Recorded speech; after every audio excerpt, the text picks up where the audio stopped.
the ground is here on the campus of the University of Virginia. It is 6th-ranked Virginia against the Towson Tigers. Virginia still the defending champions with Quint Kesnick and Ish Shroff. Our lacrosse coverage continues this weekend. And Q, Virginia still has a big core from its championship team 2 years ago. The nucleus is intact with goal scorers like Ian Laviano, playmakers like Matt Moore. Dox Aiken returns after a flirtation with Villanova football. The rookie Conan Schellenberger will make his debut as well, right side of your screen. The #1 overall recruit from 2019, he redshirted last season. They expect big things from Schellenberger. Matt Moore unavailable today. Dox Aiken will be a little limited. And for Towson, due to a self-reported NCAA compliance violation, head coach Sean Nadalin will not coach in any of the first 2 games. A self-imposed 2-game suspension. So Steve Grossi, the defensive coordinator, will take over acting head coach duties. Shane Santoro for Towson and Petey LaSala at the face-off X for Virginia, and we are underway in Charlottesville. Jared Connors. And that one hits the pipe off the cross of Connor Schellenberger, a redshirt freshman, the #1 player coming out of high school in his class. And Quint, he redshirted last year, not because of injury, but because he could, and Virginia was that deep. They didn't really have a role for him last year, but everything we've been told by head coach Lars Tiffany is that he's playing at a high level. He's improved during the fall and last year. He's emerging. He's versatile. Coach Tiffany spoke glowingly of him. First run on offense for Virginia. Charlie Bertrand, and now Peyton Cormier with a shot. The Canadian, that one is saved. Comes back to Schellenberger, and Virginia with a torrent of shots on Shane Brennan, and it's Schellenberger's first career goal.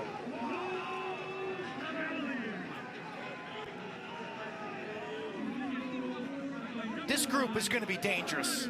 I mean, you just look around. There's not a weakness in the bunch. Schellenberger, who played at St. Anne's Belfield in the Charlottesville area, a year at Bullis. Ground ball, eyes are up.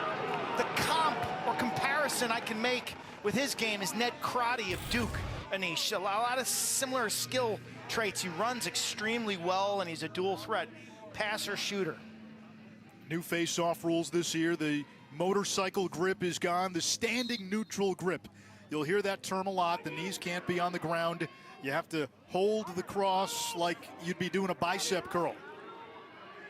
Have you ever done one of those? Face-offs were a struggle. A couple. You know, I don't go as heavy as you. You were saying the face-offs were a struggle. Yeah, Towson last year really struggled at the face-off X, 33%. They were 0-6 last year, blown out in almost all of their games, which was shocking considering in 2019 they were within a whisker of a quarterfinal appearance, and at one point were the #1 team in the country. They should have beaten Maryland in that first-round game that they hosted, that we called. They had the lead under 2 minutes. Chop Gallagher, 13 in black, over to James Avanzato, the Maryland transfer. But their inability to face off last year, as you said, 33%, that led to all sorts of other issues. They ended up playing too much defense. They got outscored in the fourth quarter of games, 22-6. So they were in a lot of those ball games. But goal scoring was a challenge last year. That one hits the pipe, and I think it's a goal. I think it's a goal. If you rewind this and show this replay, I think it goes between the legs of Alex Rode into the net and hits the base of the goal and then kicks out. And the reaction from the far side attackman, James Avanzano, agrees with what I thought I saw. And is ruled no goal, just a shot clock reset. That was Casey Wasserman, 9 in black. Wasserman again. This is going to be a midfield-oriented offense. Here's Greg I. Ooh. Brody McLean having trouble with it. Virginia defensively, you see Kate Sawstead out there, which is a good sign. His first game since the championship in 2019 on the doorstep. And beating Rode is James Avanzato, the Maryland transfer.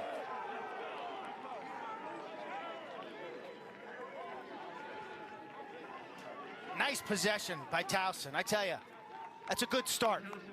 That's a good start for the Tigers. Here's the first shot. You make the call at home.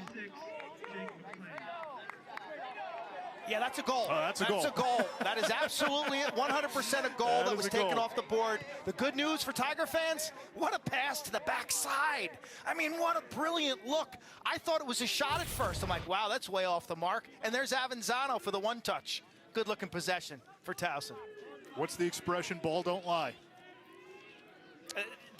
Honestly, the officials, they do a terrific job. He was right there. Net didn't ripple. You know, that's a 1 in 100 type shot. Virginia has benefited from that before, haven't they? Here comes LaSala. He's a threat off the face-off win. Looking for Peyton Cormier. 3 hat tricks last year for Virginia.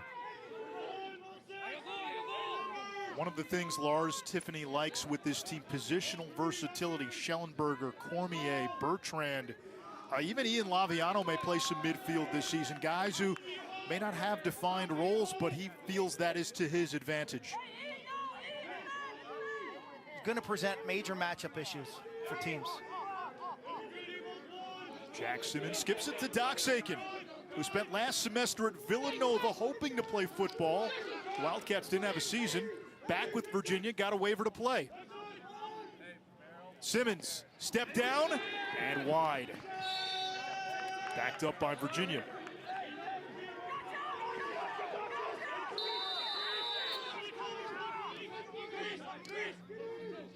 There's Schellenberger. Great skip pass. Cormier's shot turned away. Shane Brennan seeing a lot of shots early and a lot of them on target. And this is an opportunity for Shane Brennan. Walt Whitman, Long Island. He's played in a bunch of games historically throughout his career. 14 games he played in 2018. Last year he played in 4. He's consistent, and I tell you, he can heat up. History shows us he can heat up, and he's off to a really strong start. 3 saves. He gave up the 1 goal to Schellenberger.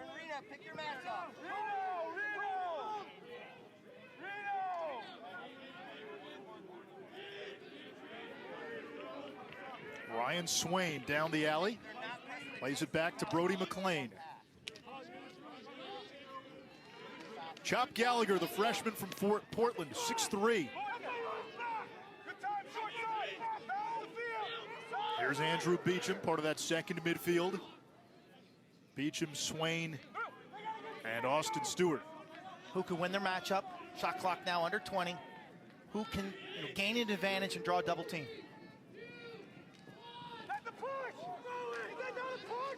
No call. Towson wanted a push, loose in front. And amidst the storm, who's got it? Towson in the crease, Virginia ball. You can see how athletic this Virginia defense is. It was not their hallmark last year. They did not play very good defense at all in 2020. They were good off the ground. They scored goals, but man, they had a lot of young personnel on defense. They had some injury issues, and it wasn't what it needed to be. On the run, that's Bertrand, and that's the 4th save by Brennan. It's a good grounder by Zangalia. Tall defender, 1 and done. Chance for Towson the other way. That'll reset the shot clock and hit the pipe.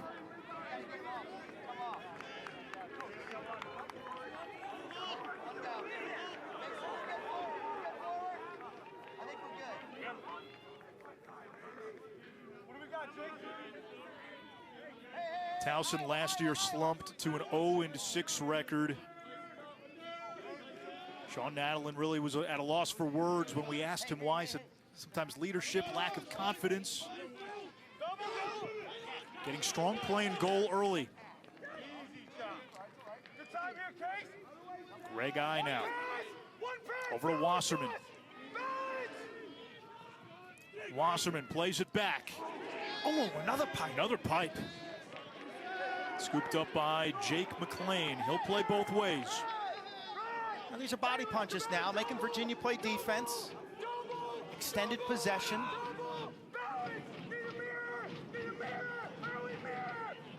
Avanzado. Maneuvering around X. Low shot, and he beats Rode. 2 goals for James Avanzato, and it's 2-1 Towson.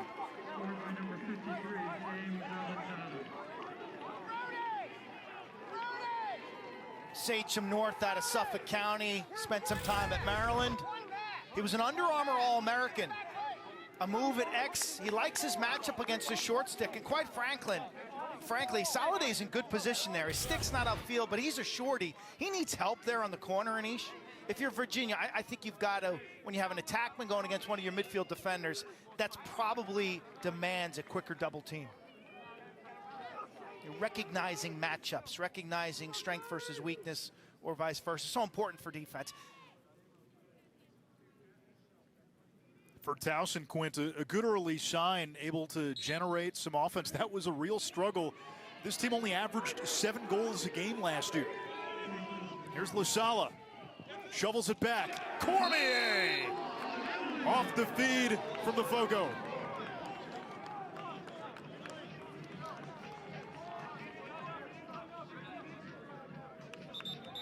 When you shoot 50%, and he can plant your feet and let it rip, and you're 6'2", 240 pounds. Peyton Cormier, the big lefty from Canada. Whoosh. Lifting the goal off the rafters.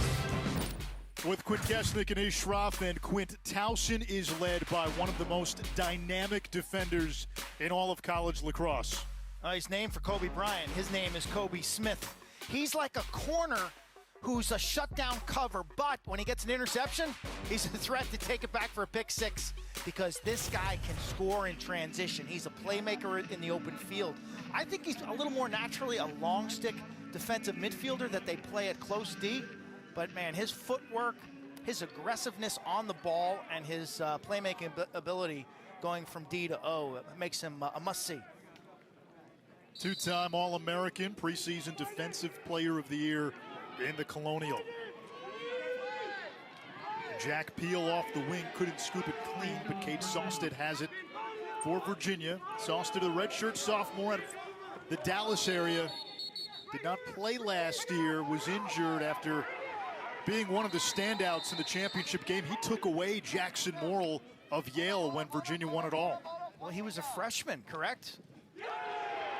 Now this guy is a 5th-year Brody McLean, Towson's top scorer from a season ago, and he has given the Tigers a 3-2 lead.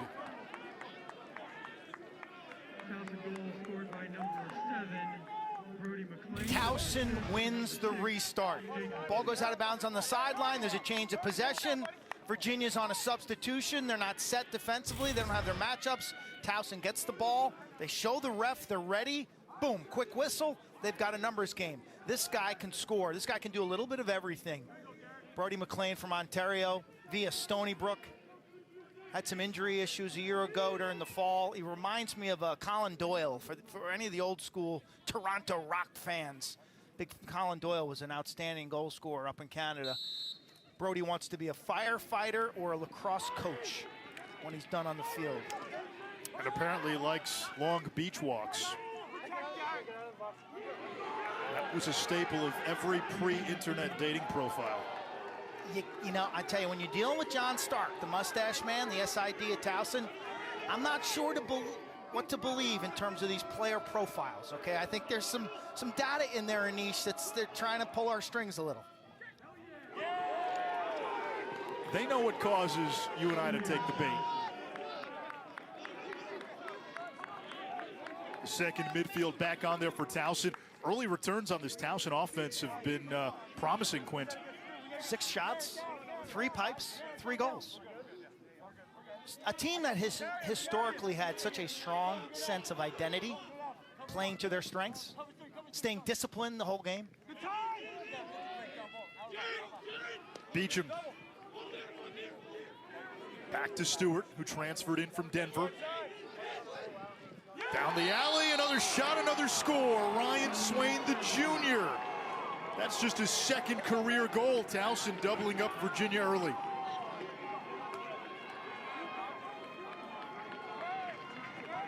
Those are bonus points.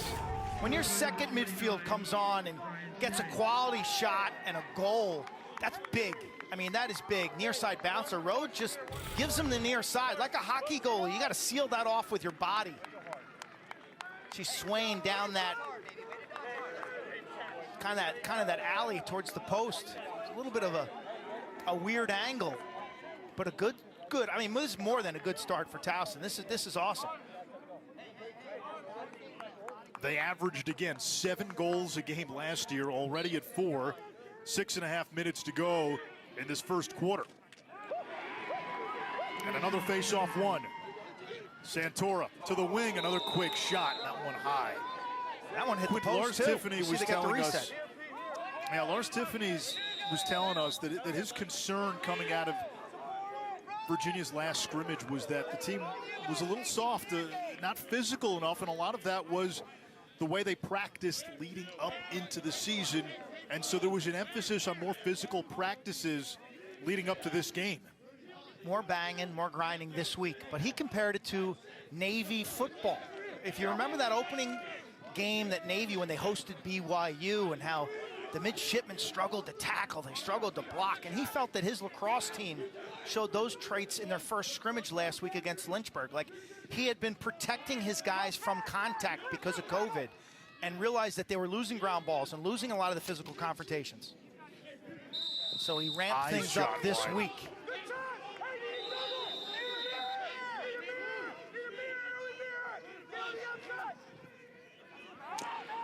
Chop Gallagher, chop down. Welcome to college lacrosse, young man. And his stick is chopped in half. He's going to have to go to wood shop and get that thing fixed. Hey, coming up 8 Eastern tonight, back to the hardwood, Notre Dame and Georgia Tech. College basketball on the ACC Network. Georgia Tech's got a young man by the name of Moses Wright, who was a 0-star recruit coming out of high school. He's now turned into maybe a first or second team all-conference player. It reminds me of Kyle Kaloji for Virginia Lacrosse. Kaloji was a walk-on who was going to play club lacrosse at Cal, number 16 in white. Lars Tiffany really didn't have any expectations for Kaloji. Earned a starting job, made his way into the rotation. This year, he is a bona fide #1 defender. And Lars was telling us how he has changed his body, has become a better athlete, and is one of the great success stories in terms of player development. He was not one of these blue chippers like a Schellenberger or a Conrad or a Matt Moore. It's a fantastic story of accomplishment when you go to work. He now runs the defense, Kyle does. He's made a physical transformation. He's made that mental transformation. I remember when he played in the 2019 championship, he was like their third defender, and we had some questions about his foot speed. He was a walk-on. He had to endure a 3-day tryout just to make the team, make the Virginia team. And here he is now as their #1 defender as Sostad comes back from that ankle or that foot injury.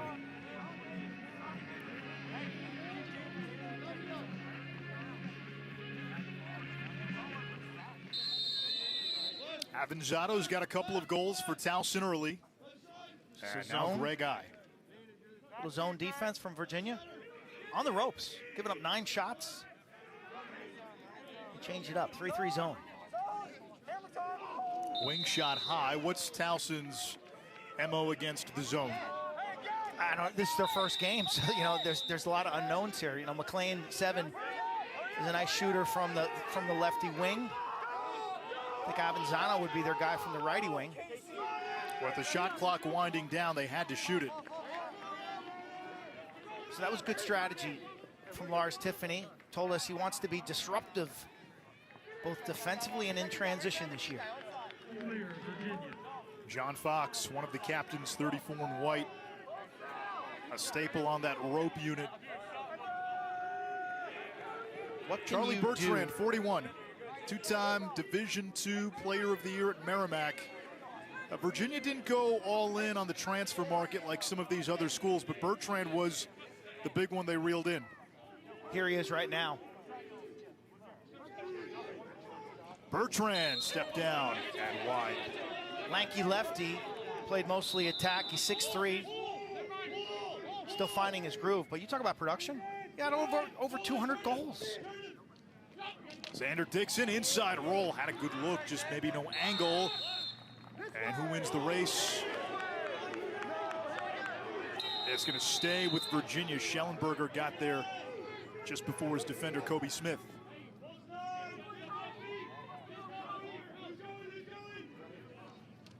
Shot on the run by Cormier, his second, Virginia within one.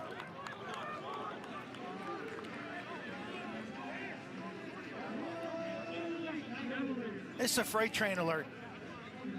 Big man running downhill to his strength.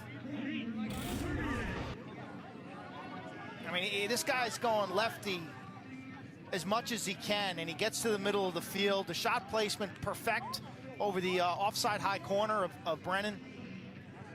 You got to get to Cormier before that 240-pound frame starts rolling downhill.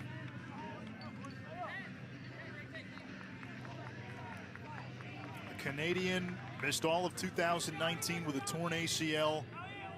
We have heard a lot of comparisons to the former North Carolina standout Chris Cloutier now, as he goes by.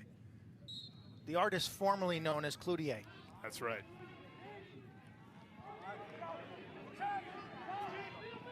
And there's Peel, who's going to be so clutch off those face-off wings. And did he stay in bounds? There is a whistle along the near sideline. Could have been a timeout, Virginia. It is a timeout by Virginia. You're going to have to excuse us a few times this season. Quint is calling this game from home in Baltimore. I'm calling this game from a studio in Charlotte, so we can only see so much.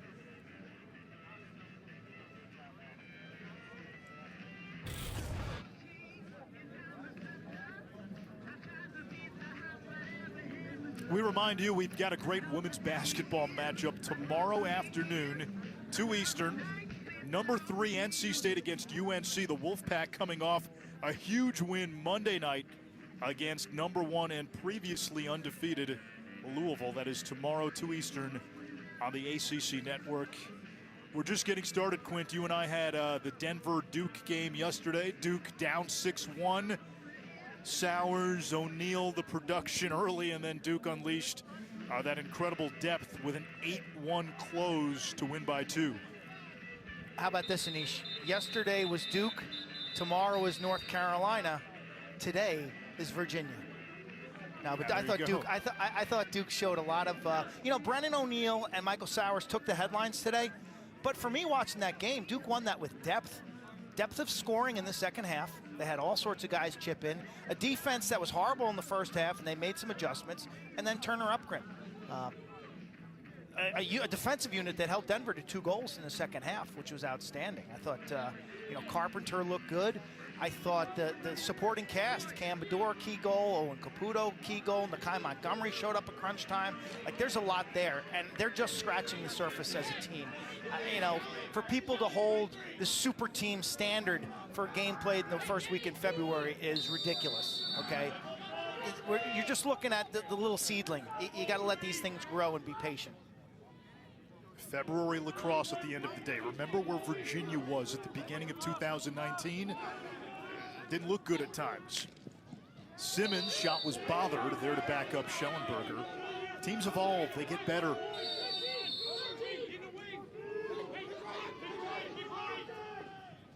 Schellenberger using the pick. And his pass goes awry, rolling over the midfield line, shoveled back. Otherwise, that would have been over and back. The ball can only go over and back, or a player can only bring the ball over and back in the first 20 seconds of the shot clock. Right on the doorstep. Huge save by Alex Rode. That's the most outstanding player of the tournament in 2019. Cormier, his pass deflected high in the air.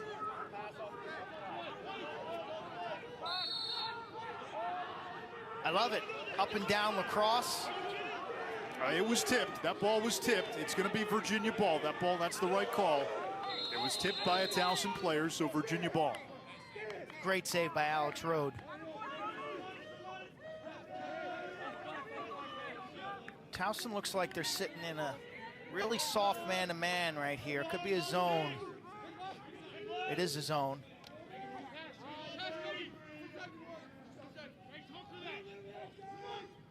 Schellenberger. Griffin Harris skirts it wide. Jeff Connor, former top 5 recruit, now a junior. They're waiting for the light to go off for him.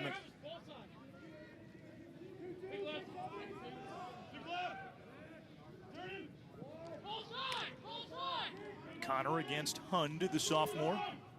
Zone defense. Good look here for Harris. Passes it to Schellenberger. Towson recovers. Schellenberger up top. Harris for the tie. Assist by the redshirt freshman, the goal by the senior.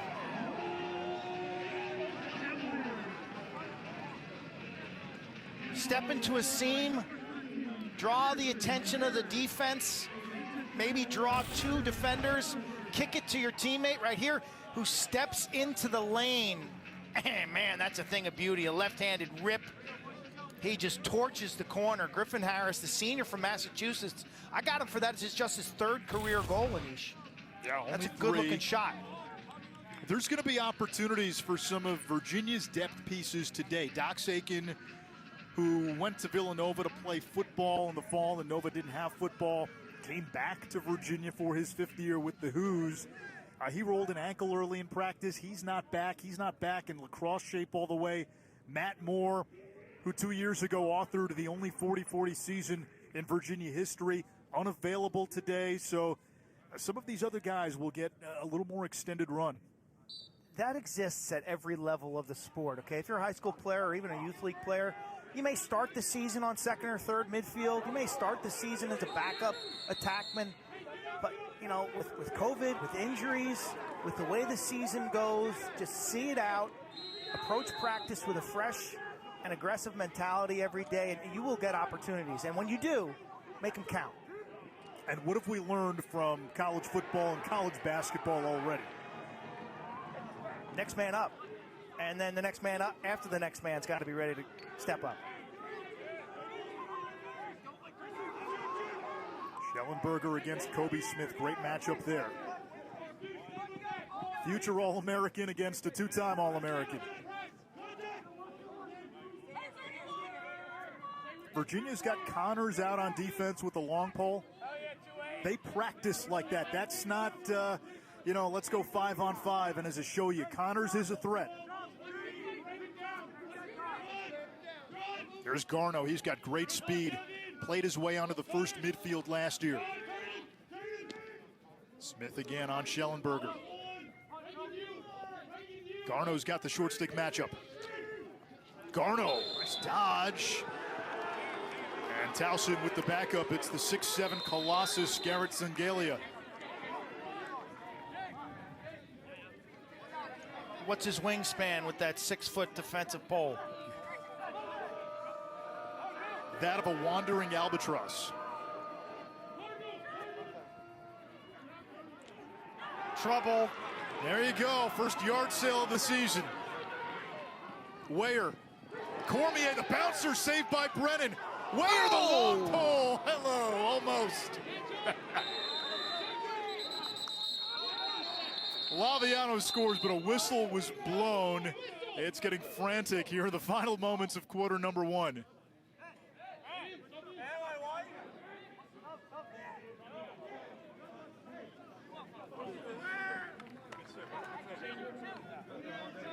No goal, 73 to shot clock at every setting.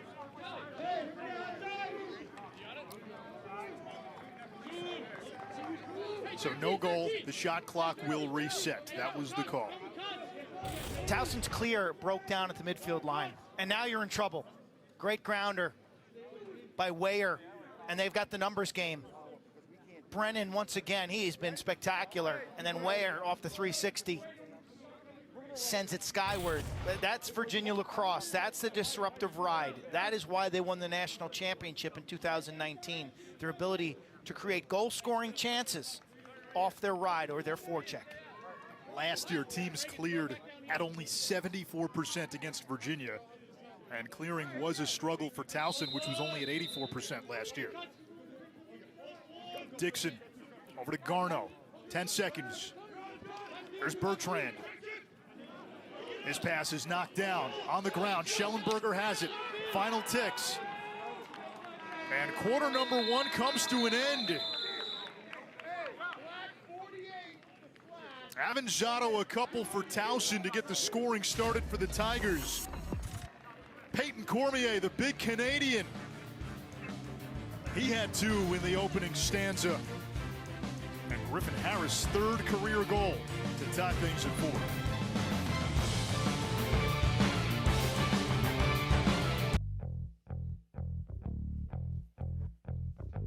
Klockner the setting, and Dox Aiken spent the fall as a Villanova Wildcat, running routes, catching passes.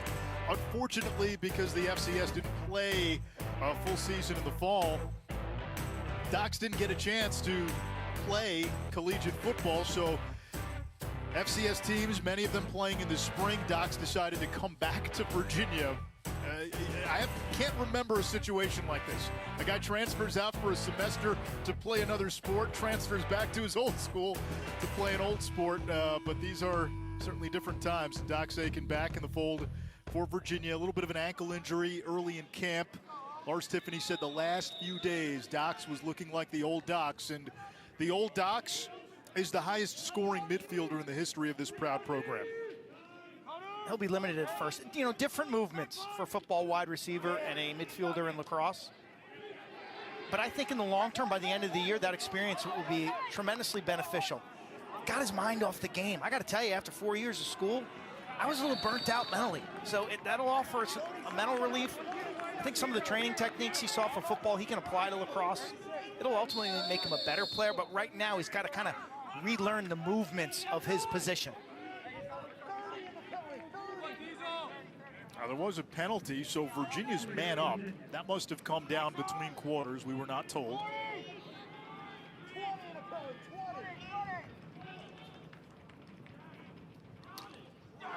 Garno, that one.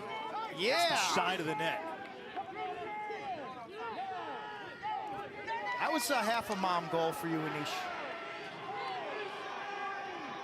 Dixon comes away with it off the scramble. Cormier looking for the hat trick. He's got it, the 4th of his career.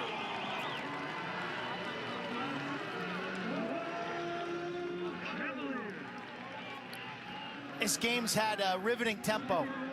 Virginia had 16 shots in the first quarter. Again, off the fail clear, Dixon skip pass.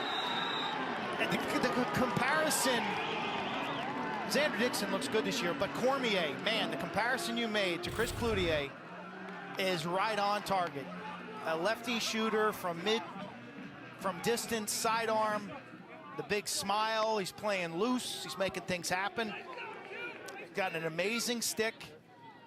This guy was verbal to Dom Starge, I think, back when he was in like 8th grade, Anish.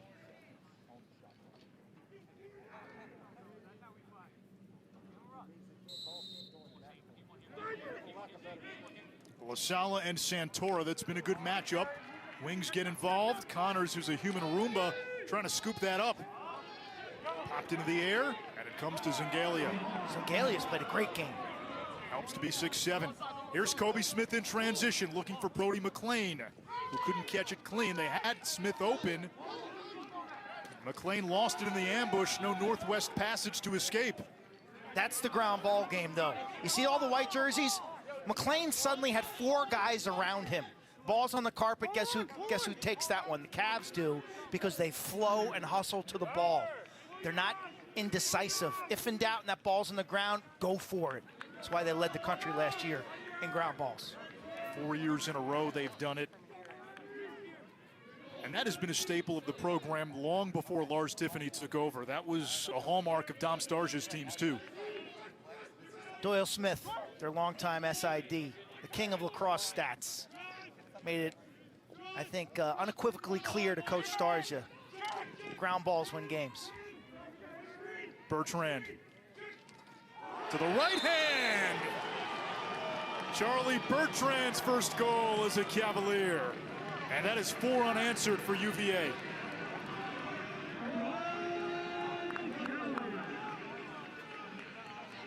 He's a player. Merrimack transfer.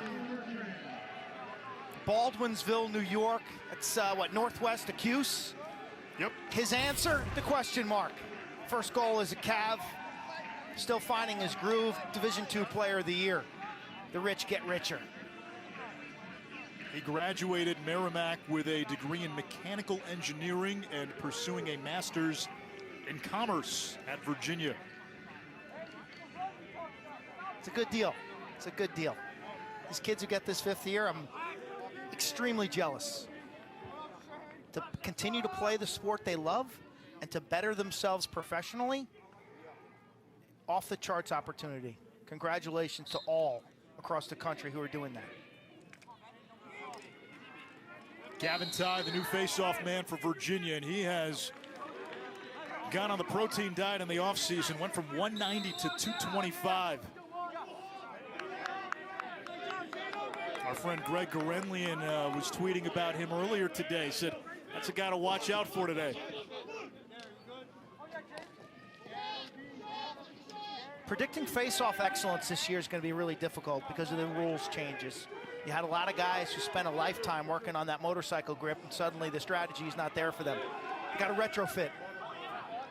All right, but if there's a guy I trust on face-offs, it's Greg.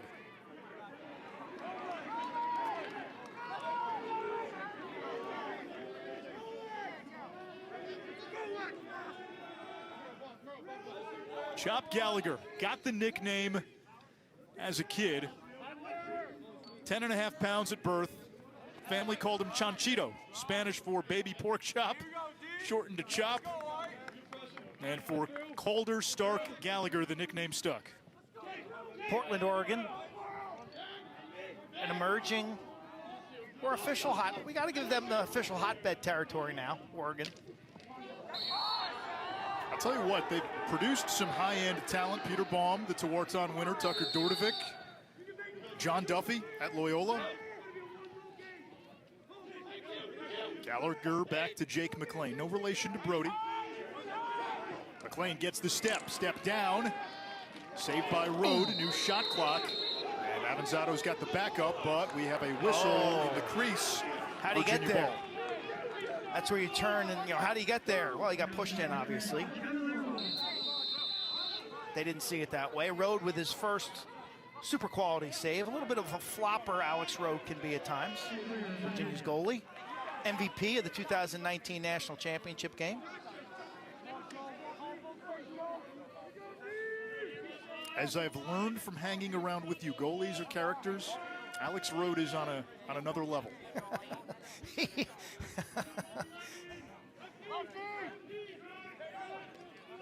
Here's Cormier. Oh, he is a modern-day Merlin with the stick. He's got 4, and that is 5 straight for Virginia. You mentioned it, Anish. 2019, he had that injury, that ACL. Last year, he was 12-7, shooting 50%. We've seen him time and room from mid-range. Here's a little bit of an alley dodge. Lefty against a shorty. He shields his stick. He's fast enough to get to a good spot. And then, like so many of those Canadians, he keeps it in his left hand, reaches back to increase his angle. He's got 4? He's got 4, yeah. He's fun to watch, much like Cloutier, who is one of my favorite players to watch, just because, again, in that size and that package, the creativity, the stick work, the imagination, the joie de vivre. Here comes Schellenberger, hard shot off the pipe and in. Matt Moore is out, Doc Aiken is limited. Cormier and Schellenberger here to play. Got to get a TO if you're the Towson Tigers, baby. This one's getting out of control. You had a 4-2 lead, and suddenly you're down 8-4.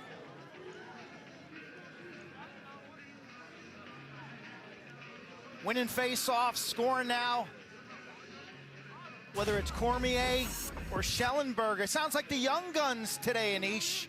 Cormier with 4, Schellenberger making his debut. Speed, paints a corner. Cavs in business.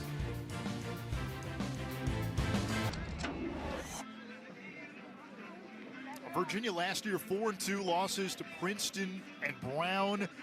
Maybe a championship hangover. They didn't look like they were in sync at any point in their 6 games a season ago. I thought their issues were on the defensive side, Anish. You know, they were the top ground ball team in the country, but with Cade Sawstad hurt, they didn't have a true number one.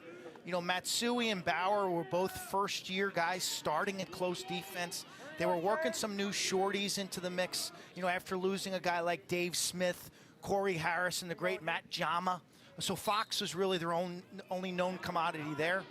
Alex Rhodes stood on his head last year. He was like 55%, but the defense wasn't what it needed to be. And I think they'll be much better in that department this year. LaSalle now 7 of 11 at the face-off X. Virginia overall 7 of 13. Ty lost his only 2. Now 33 was a big part of Virginia's offensive success last year. Peter Garno, speedy freshman, hard shot with both hands.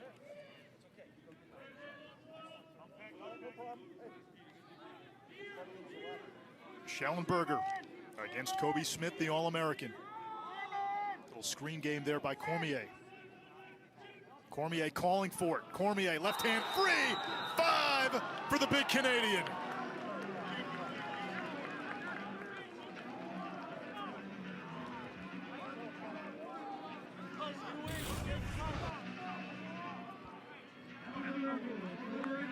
Pump and go. You catch that. You watch this defensive approach at Cormier. It's down to his right hand, basically, and he's just easily hockey stop. You plant with the right foot, pump. The defender's over-aggressive coming at you, and then he curls left-handed to get topside. I mean, that is a standard operating procedure for a wing shooter. That's drilled daily for these guys. You don't just go out and shoot on a goal. You know, do one of those, you know, catch, dodge an approach, and get to your spot. That's well orchestrated by the shooter. Somebody went early. It's Towson.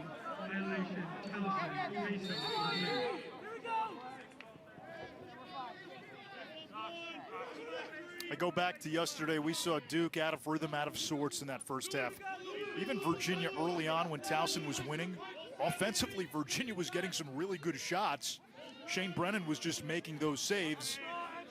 The good shots have continued well into the second quarter, and Virginia's capitalizing. You know, Anish, we kind of felt it yesterday.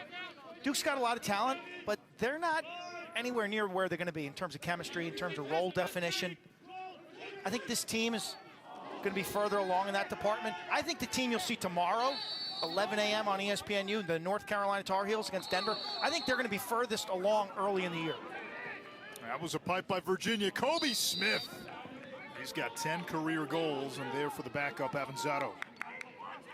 Because Carolina was rolling last year, number 4 scoring offense. They all come back. There's no real new faces like a Sowers or a Brendan O'Neill to incorporate. Everybody just comes back into their spots. So I expect Carolina to be an extremely high-scoring team in February and March.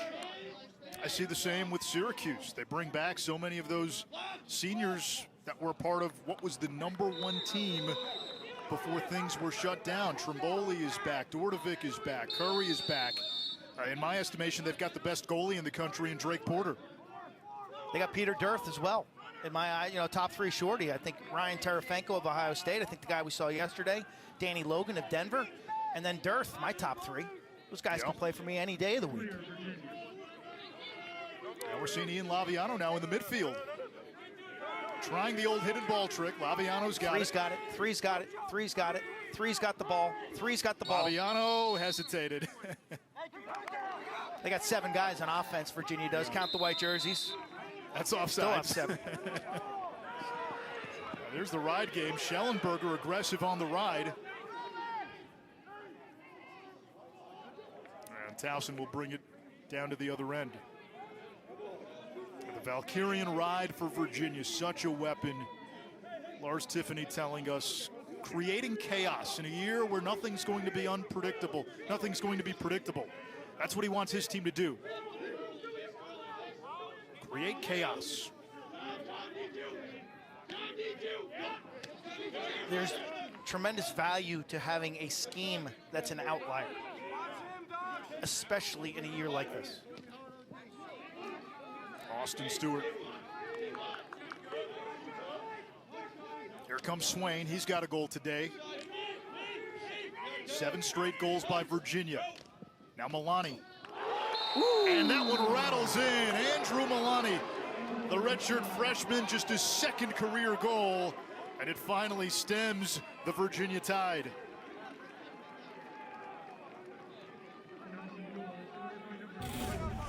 This is a wicked wrister that hits the far low corner. Milani, known as a crease diver. He's tough, he's quick.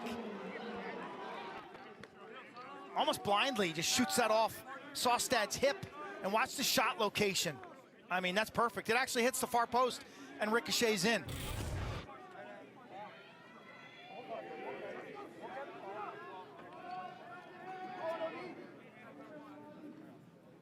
He's got the shot, and he's got the mullet, like our man Anish.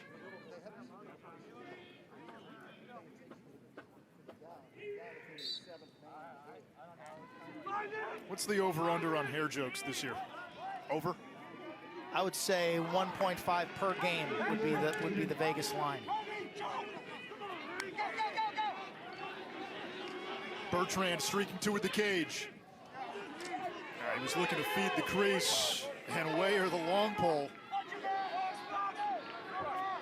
As we told you, Virginia will practice that. They will practice with their long poles out on offense, and not just to stand around guys. We've seen it, Quint.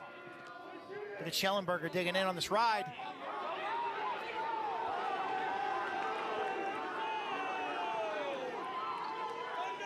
If you're a Virginia basketball fan,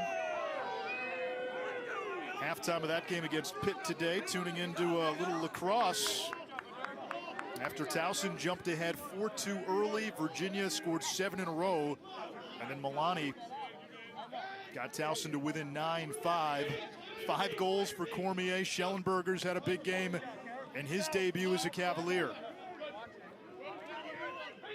2 goals, 2 helpers for Schellenberger.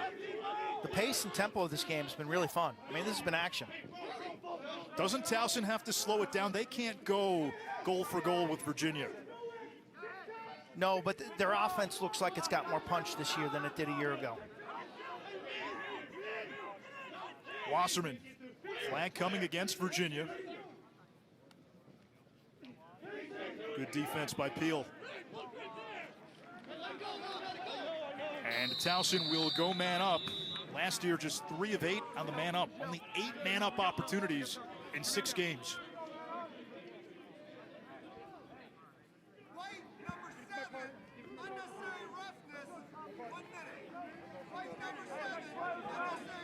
Unnecessary roughness against Virginia.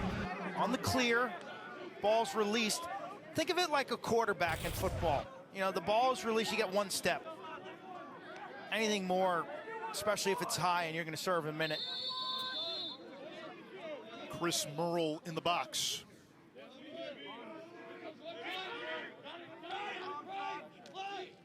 Gallagher to Brody McLean.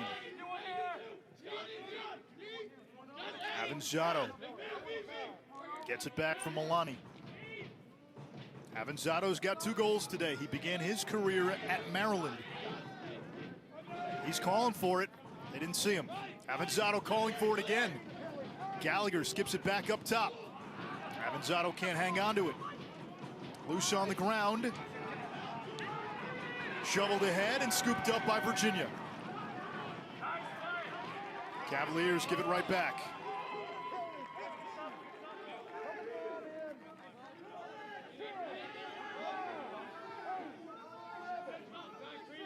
Last year, Virginia was starting 2 freshmen on defense for a lot of the season, Matsui and Bauer.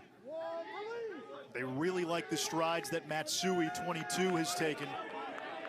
Sophomore from Eden Prairie, Minnesota. Even strength now. Bounce shot, off the mark. Towson with the backup, 50 seconds, plenty of time on the shot clock.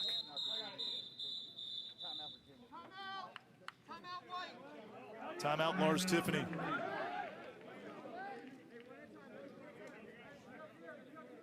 Nothing But Net every Sunday is our weekly basketball studio show on the ACC Network. One time correction this week. This Sunday's show, I'm told by Kelsey Riggs, not 8 p.m. but 11 a.m. So 11 a.m. is the correct time for Nothing But Net this Sunday. They'll have Leonard Hamilton, the Florida State head coach. He does a lot of what John Danowski does. He's got to balance playing 10, 11 guys. That's his MO. We're going to play a lot of guys. We're going to rely on depth. And also Duke Carolina basketball. That is tonight. The Nothing But Net crew will tell you why that game might be the most important between these two in years, despite both being unranked. Chew on that, Quint, for a second. Duke Carolina in lacrosse may mean more than Duke Carolina in basketball. You mean it hasn't always been that way?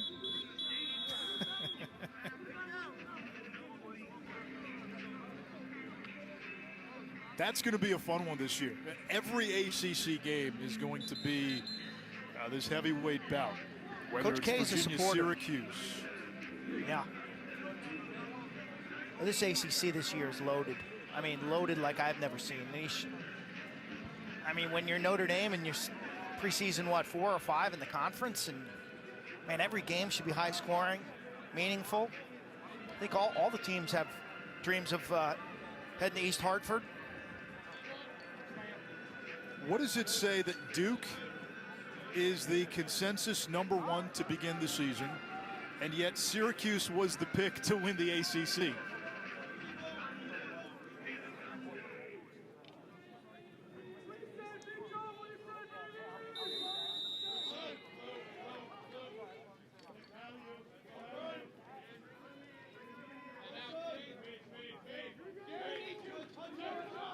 Swain down the alley.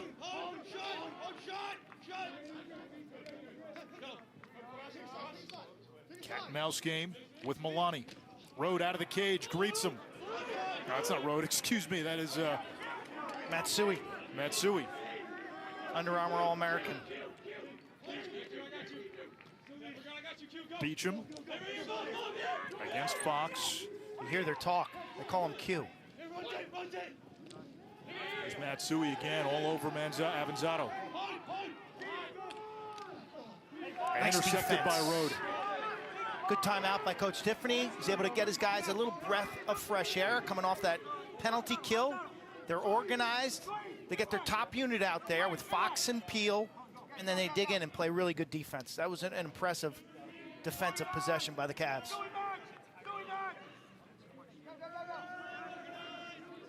Lars Tiffany describing Fox as one of the best leaders he's ever had.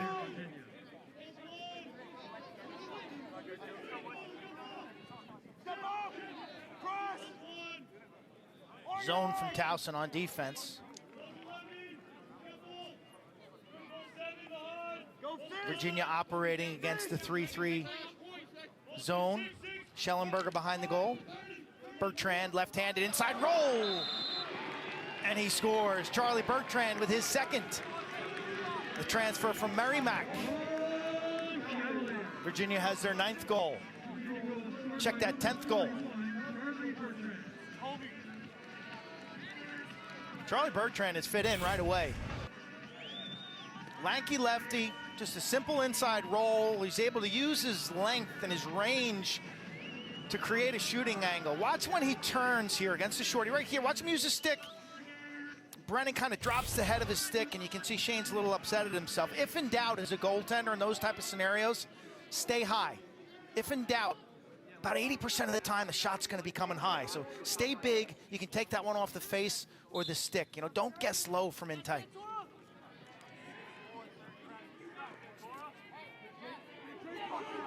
Quint, I appreciate the assist there. My screen froze. Well, it's probably from all your daughter's Frozen things. Schellenberger stole it. The Virginia Ride presents itself.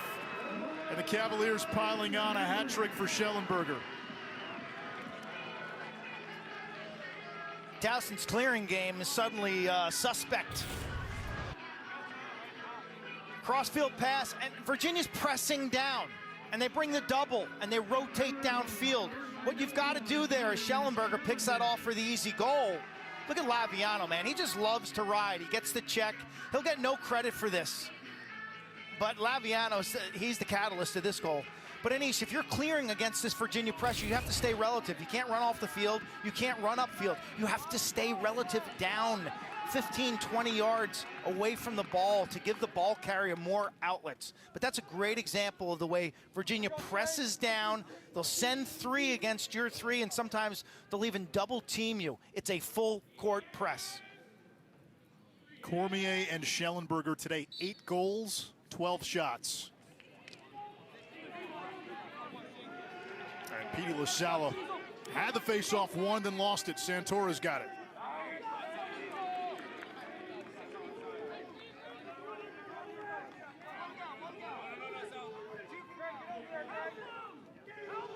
An 11-goal first-half explosion by Virginia. I love their ride, Anish, because it shows other teams, whether it's college, high school, or youth league, the power of playing good full-court defense and what it can do. You can score 2 or 3 extra goals a game, and it's a mentality. It's a mentality that you build with your attack. Hey, fight for the ball, get it back. That's the first line of your defense. They're like the pass rush. And Jake McLean against Grayson Soliday. Avanzato now.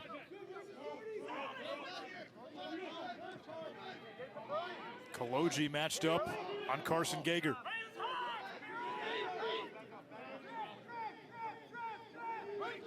Look at the turnovers, 9 in the quarter for Towson, saved by Rode on the shot by McLean. Nice stick work, it's Matsui again. One and done. Rode does his job, maybe with a little help from the pipe. Matsui, he's in trash pickup department on that one, man. Get that ball off the carpet and get it to safety. Great play by Q.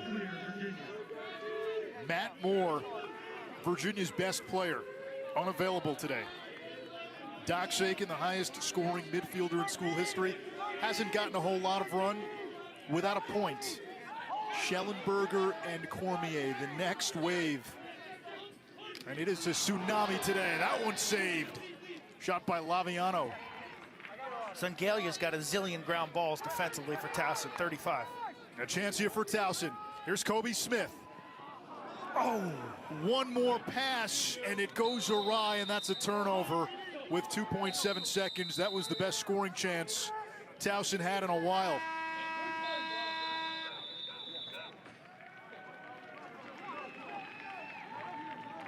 Peyton Cormier had 3 hat tricks in 6 games last year, scored 12 goals. He's almost halfway to 12 in the first half. 5 goals for the sophomore out of Oakville, Ontario. Virginia takes an 11-5 lead into halftime.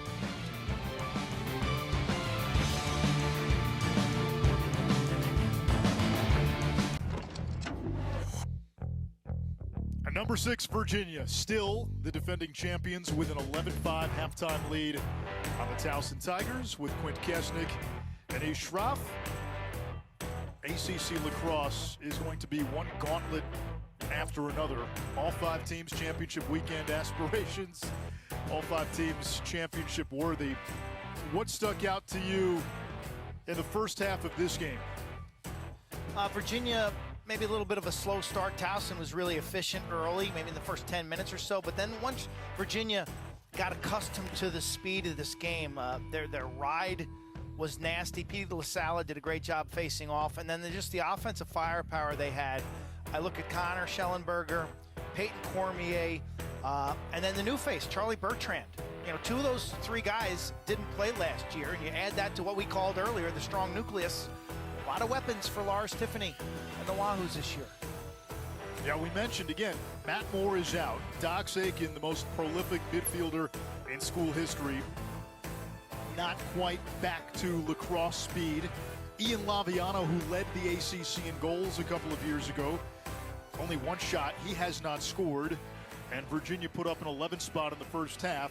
Cormier, Schellenberger, and Bertrand, the big 3 today, they've accounted for 10 of the 11. I think if you're Lars in the second half, you know, Jeff Connor, Peter Garneau, Xander Dixon, Griffin Harris, Jack Simmons. Those type of names. Now, you're going to give a lot of playing time to. You're going to give them an opportunity here to to earn more playing time down the road. Now, Petey LaSalle's been good too, now 11 of 15 at the faceoff X. I think LaSalle is going to make the transition from a moto grip guy.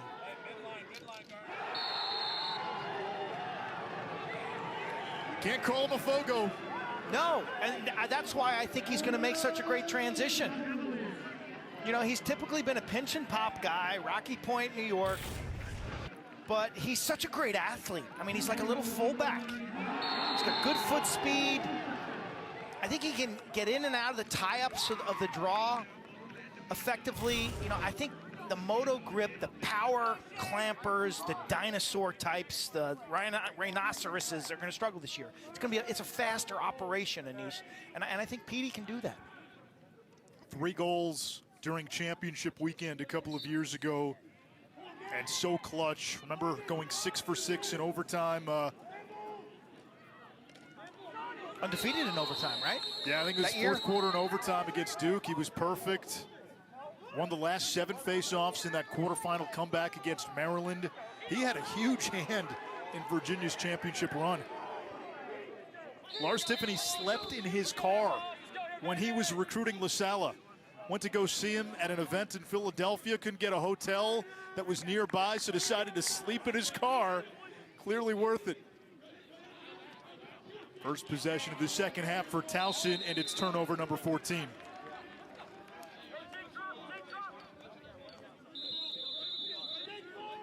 Virginia had 7 caused turnovers in the first half. That was an unforced error by Towson. The Tigers seeing this one get away.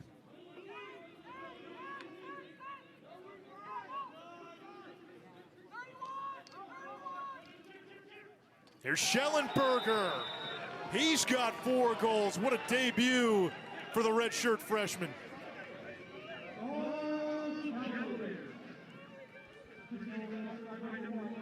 Flamethrower. See Towson talking this over. It appeared as if they were in a zone, but it was kind of like a stand around and do nothing zone. You got too many guys covering grass. You know, Chris Spielman, the longtime linebacker, Ohio State and Detroit, now really the president of the Lions, it would always tell me, you know, zone defense in football means cover the guy in your area. Don't just drop back and cover grass. Zone defense, yeah, you're assigned to an area, but play the man in your area.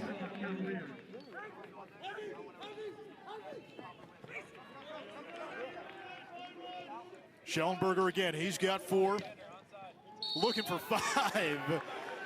And the hustle to the end line won by Colby Bars, the freshman from just outside of Charlotte. His parents, Jerry and Shania, found out late in the week that they'd be able to go to this game and see their son play college lacrosse for the first time in attendance at Klockner.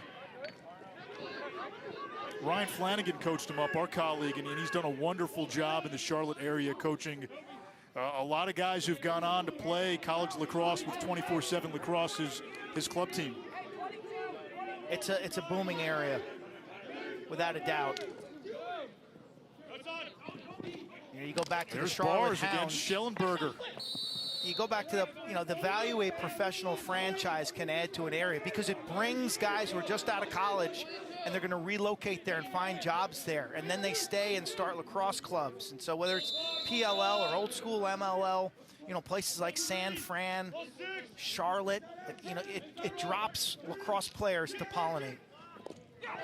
Xander Dixon, great feed by Bertrand. Virginia's in midseason form. Maybe Towson is the same team that we saw last year, but boy, Virginia is firing on all cylinders. 14-5. Xander Dixon was a really high-ranking recruit. He would be a starter at a lot of teams, a lot of schools across the country, because he's so slick behind the goal. His change of direction. He's got, you know, super quick feet and agility. He's really light on his feet. He was injured last year. Now he's going to be playing a midfield role. I think he's going to be a strong weapon for them, Anish, because he can create matchup issues at X behind the net. Lars Tiffany likes him on the invert. He had a 7-goal game a couple of years ago against VMI.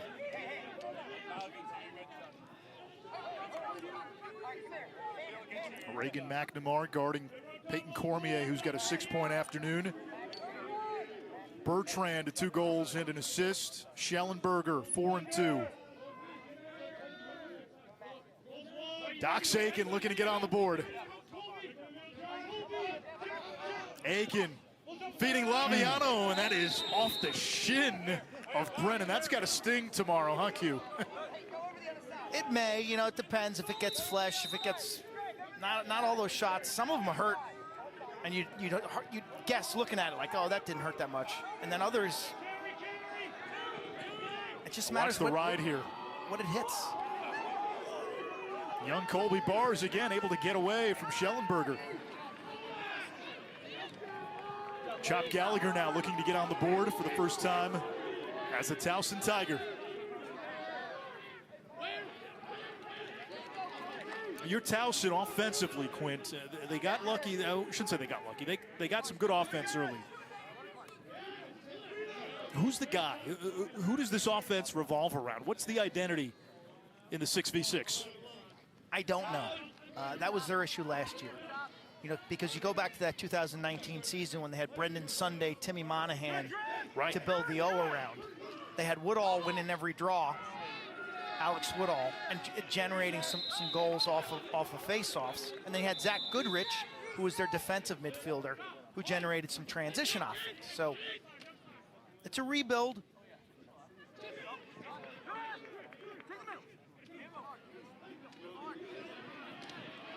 Wasserman, good defense there by Fox.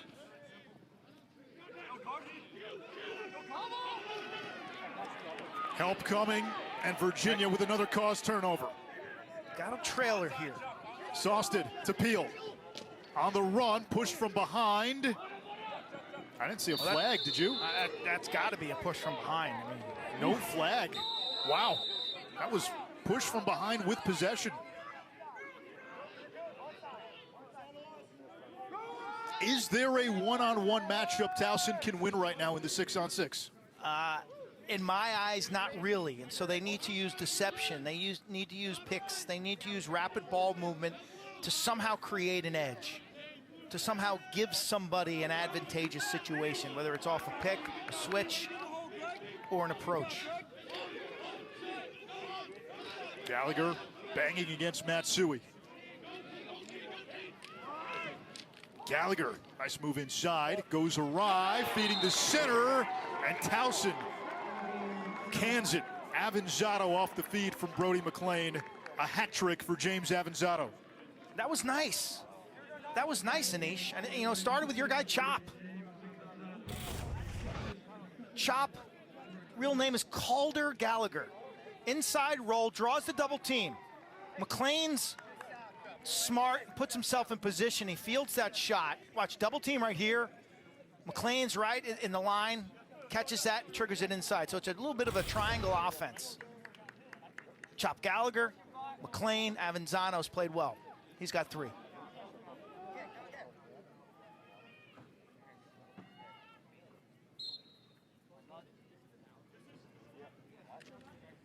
Joey Chestnut at the face-off X. He's got 2 T's at the end. I'm surprised LaSala is still taking all the draws.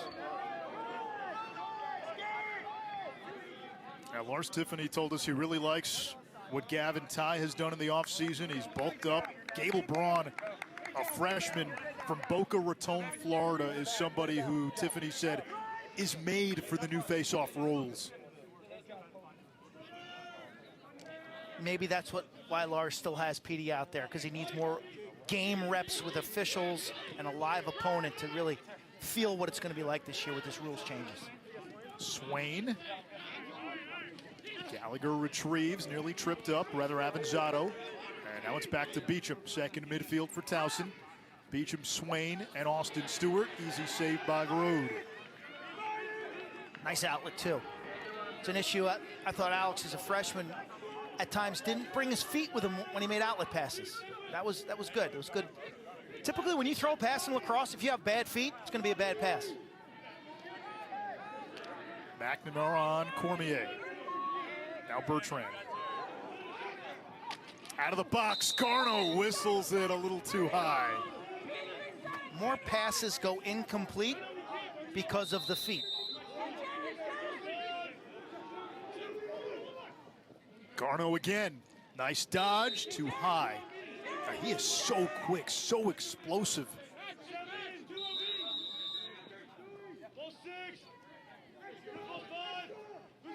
6-point afternoon for Schellenberger. To Laviano, sitting on 99 career goals. Flag is down as bodies collide near the end line. Multiple flags.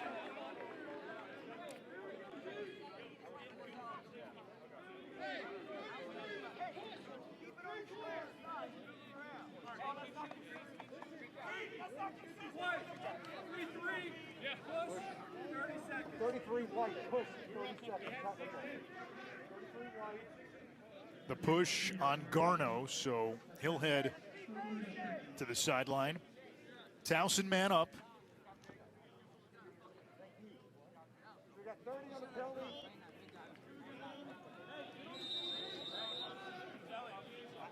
We remind you tonight, Notre Dame and Georgia Tech men's basketball on the ACC Network at 8 p.m. Eastern. Mike Bray's team against Josh Pastner's team. Yellow Jackets not very deep. Neither team is. Milani with the extra man goal for Towson. And Virginia's lead is 7. Skip pass. Chop. McLean through the defense to the back post. This view will be terrific. Through sticks. Good handle in traffic. As a goalie, nothing you can do there, right? No, nothing you can do. And Anish, I talk about it all the time, like defenses, if you can just keep the extra man team on the perimeter, okay, no skip passes and no through passes, you got a shot. They're just going to hit you with circular passing. But anytime they can throw that seam pass and cut the defense in half, you've got issues. Good pass. Jeff Connor, 4 in white with the ball. He's one of the guys that you talked about. Now getting a chance for some run here with Virginia having a 7-point lead. Laviano's shot off the mark.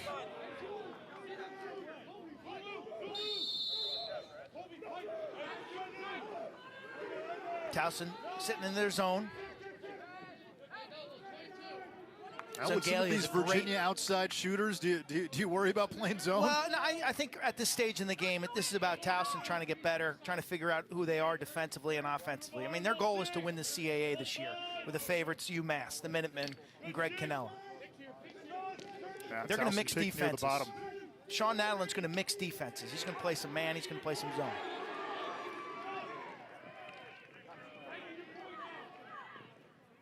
Seconds on the shot clock. Harris able to maintain possession. Feeding the wing. Schellenberger behind the cage. Bertrand.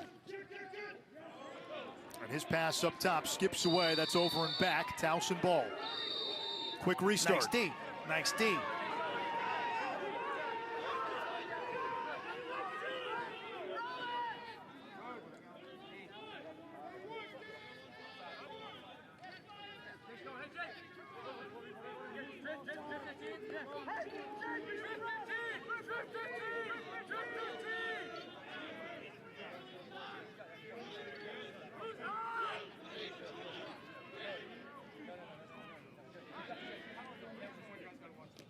Jake McLean, outside shot, batted down. Sawstead picks it up, and we get a whistle. I think this is a whistle because Matsui got hit by the shot. He was covering his man in the crease area.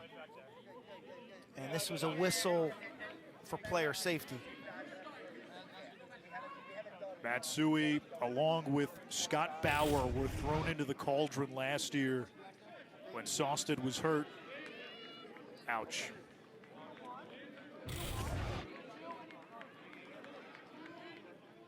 Quentin looks good today, though. I got to tell you, Anish.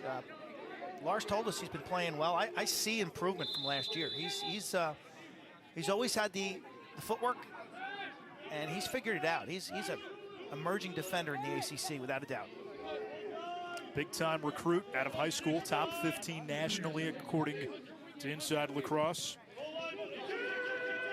And defense there by Kobe Smith to knock that pass down. Now Bertrand picked up by the freshman Bars.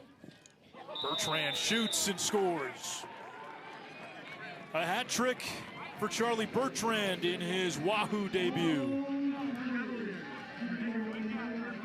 He's a weapon because he uses his length so well. Similar to an earlier goal when he got inside. He's tall, he gets top side, he clears his hands while running away from the goal. He's able to rotate through with a lot of velocity. Charlie Bertrand. At the same time as Virginia men's basketball, Carolyn Darney, our friend of the program who covers all things Virginia for Streaking the Lawn, tweeted this out: when you have to cover men's lax, but there's also a basketball game. That's how you multitask. Hoops game and your actual vision. You've got the iPad out watching some lacrosse. Virginia taking on Pitt on the hardwood today, and Virginia taking it to Towson at Klockner, 15-7. Now, this is what we did not see from Virginia last year. To be honest, we didn't really see it during their 2019 championship run until late in the season. That run was defined by what? Comebacks, slow starts. Today we're seeing a Virginia team that has flashed dominance for pretty much the duration of the game. It's what you expect with a team that has this kind of talent. Another opportunity here. Laviano looking for career goal number 100. It's not going to get it there. Retrieved by Cormier.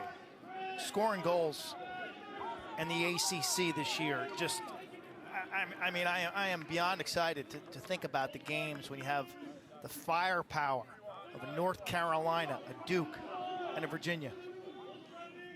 Not to mention Cuse. Notre Dame's they're the foundational defensive team in the league. But those games, they're going to be lit. I mean, they're going to be fun to watch.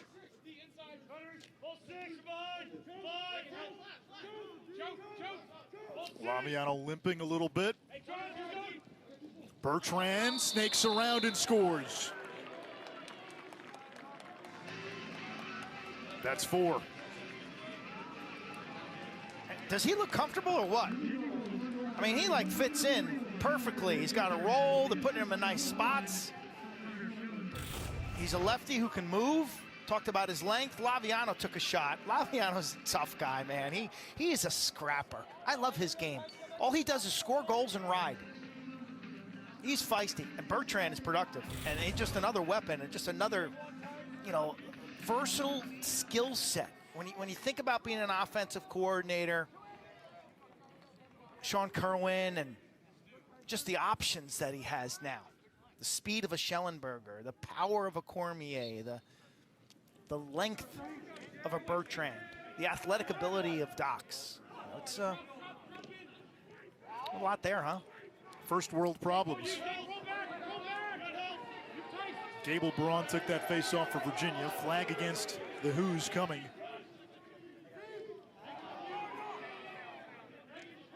Virginia's major loss in the offseason was Michael Krause. Captain, part of that championship team.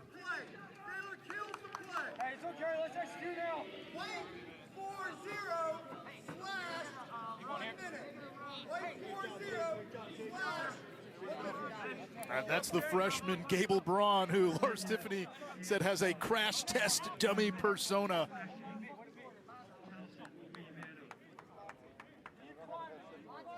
But Q, I was going to say, Michael Krause leaves, and Lars told us, yeah, we're looking for a lefty that we can plug in, that can play attack, that you can move to midfield as well. Charlie Bertrand was available, and the early returns are very promising. I like the improvement I've seen from some defensive personnel here as well. Talked about Quentin Matsui a bunch. Scotty Bauer. Good to see Kate Saustad back on the field.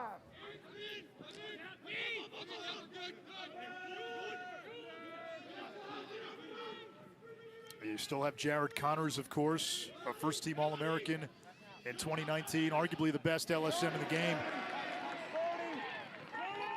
Here is Connors. He's played a strong game. He's got 16 career goals, and he can stay out on offense. I mean, when you make your poll this week, Anish, so far, do you got to put Virginia ahead of Duke? I don't know. You know, it's a tough call, having seen both games. I had Syracuse as my preseason number one before Duke. I'm not even asking about them, but just say, who's been more impressive to you, Duke or Virginia? Because I say Virginia has been definitely more impressive. Not even close. Now, again, it's February. It's the first week of February. Is that a sock trick for Cormier? You bet it is. 6 goals for Peyton Cormier.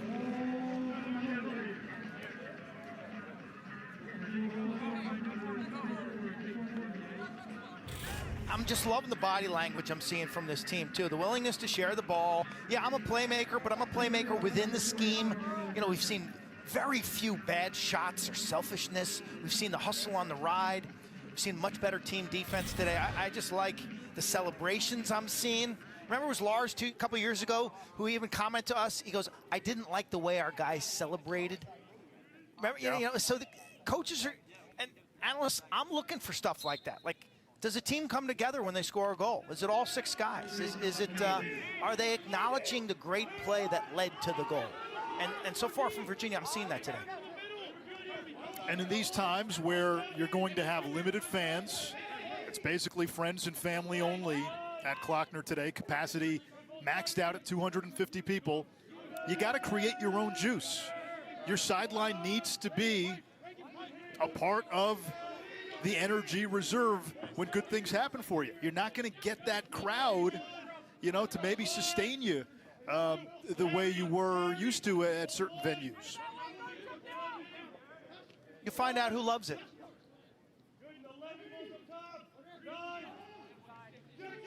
Cormier skips it to Garneau. That'll reset the shot clock.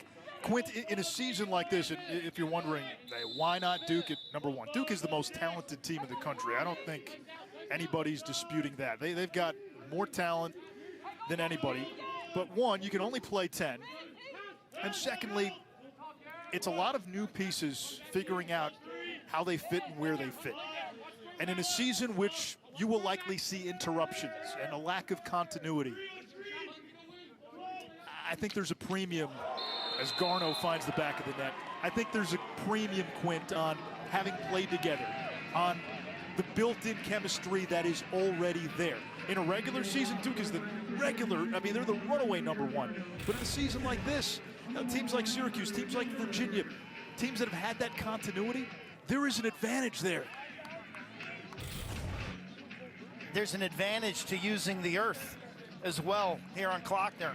From that end zone view, Anish, the fans got to see what a great outside bounce shot looks like. It bounces about a yard outside the crease and kicks up to the upper portions of the goal. The only way a goalie's making that stop is if he moves his feet tremendously to the left and he can somehow get his forehead or his face mask on that shot, because your hands typically aren't quick enough to go from kind of a down position to an upward position. That was a classic high bounce shot. Well done by Garneau. You know, who handles Schellenberger's third assist, too. Yeah, Anish, who handles the stop and goes? Who remains flexible? Who remains malleable to the changes, to the unknowns, to the tension of testing? You know, these guys some of these teams are testing 6 times a week. Others are testing as much as 3. You know, you test negative, well, you're in the game that week. You know, you get to practice. You test negative later in the week, you get to play. Celebrate those. Did you celebrate your tests when you got tests for football? I celebrated every time this year. Absolutely. It's a big deal. It's like, pump the fist. We live in a year where you got to celebrate the negative test. Put that one in the archive. Dox Aiken doubled. Final minute, third quarter. All Virginia this afternoon, up 18-7. More zone from Towson. That's why I like Zengalia at 35 in the zone. I mean, he is, look at his reach. I mean, covers so much real estate. 35 in black right here on the ball. Look at him. 3 seconds, 2 seconds. Cormier fighting through traffic, turns it over. McNamara picks it up. You got time here, clock.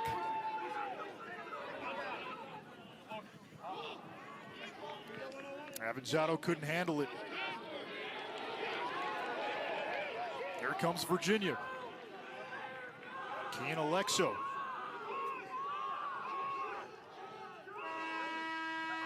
And quarter number 3 comes to an end.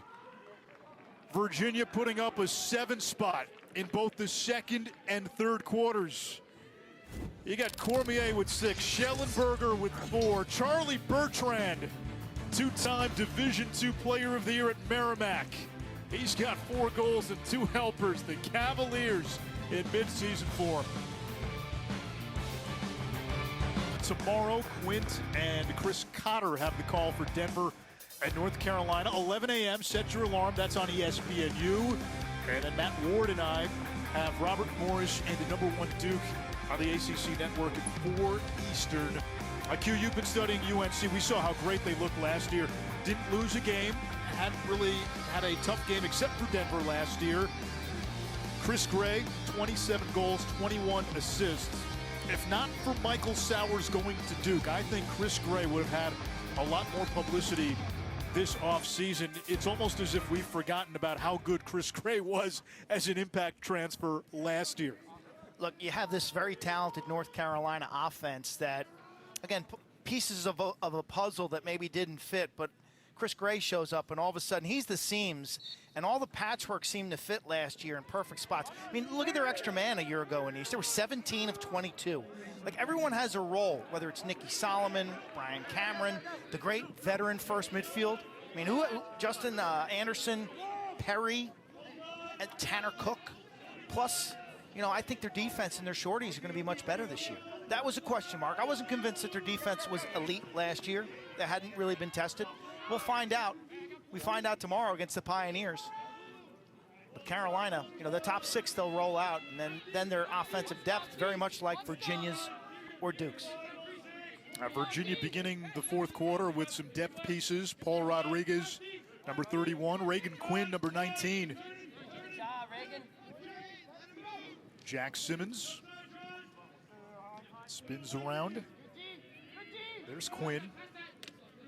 Quinn was a guy, Q, you and I had practice a few years ago. We were sitting there watching him sting corners going, wow, this guy's pretty good. This is a competitive franchise. I mean, people, you know, you think about what it takes to run on a first midfield for a top 10 program. It's like, A, make the team. B, you know, get in the rotation. It's competitive when you're dealing with, you know, like what Jeff Connor was the number 2 rated midi in his class. How about Xander Dixon? Helicopter check. Virginia's still riding. Xander Dixon's smooth. He is highly skilled, I'll tell you that much. And these are meaningful minutes now. Don't, you know, every opportunity on tape for your coaching staff, show your attitude here. Yeah, Virginia's going to win this game. This is a really important shift for this midfield group. Reagan Quinn on cue. We saw him in practice, was it, Anish, right? Yeah, I was just saying, he was sticking And corners. we were watching and him, and I was like, Lars, who's 19? He doesn't play much, does he? Oh, that's Reagan Quinn. Even the other day, Lars, is Reagan Quinn going to get in? Oh, yeah, he'll play. I've always thought he was really good. I mean, every time we see him. Was he a senior now from Chaminade? 6'2". Lefty, looks the part. That's a big goal. Confidence in the sport of lacrosse is critical. It really is. At this game, you got to feel like you can make a play when that ball's in your stick, and confidence is essential.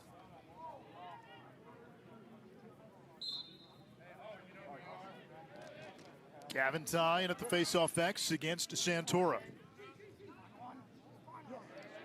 And it's picked up by Virginia. College coaches look for recruits, high school players, who when they dodge, in their mind, you can see that they think they're going to be successful. They don't hope to get to the net.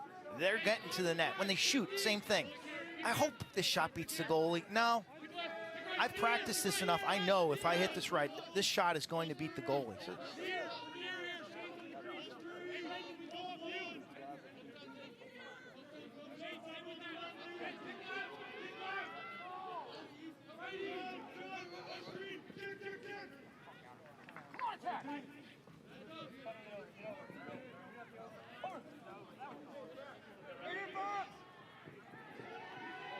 Can't miss Sangalia, can you? 35 in black. I don't know what his ground ball totals. Russ DeLynn is our stat guru here for this weekend.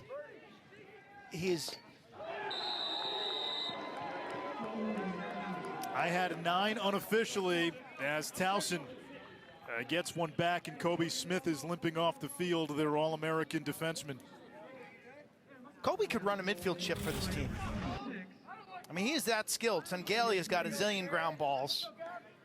Kobe is a defender who just runs by a midfielder like he's isolating down the right-handed alley. I mean, that's how talented he is. Kobe Smith, folks, last year tore it up on the offensive side of the ball. This guy got cut from JV when he was in 9th grade, Kobe Smith. And then played varsity the next year as a sophomore. He went to work. 11th career goal for Kobe Smith, the Pole. Ty. MacGyver's out of trouble. Then gets sandwiched. Still holds on to the ball. That's why you bulk up. And now we finally get a flag. From 190 to 225 in the offseason. That's a lot.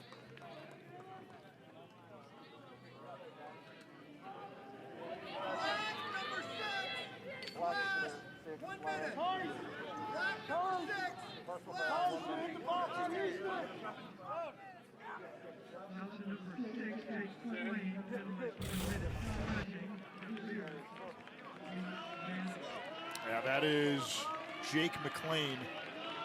Dad, a hockey player at Denver. Dad is John McLean. Wasn't that Die Hard, right? John McLean? Spelled differently, I think. Was John McClane Die Hard? No, wasn't he the one with the Christmas movie? Bruce Well, Willis? Die Hard is also a Christmas movie. Put that debate to rest right now. Man up for Virginia. Garneau swings it around to Quinn.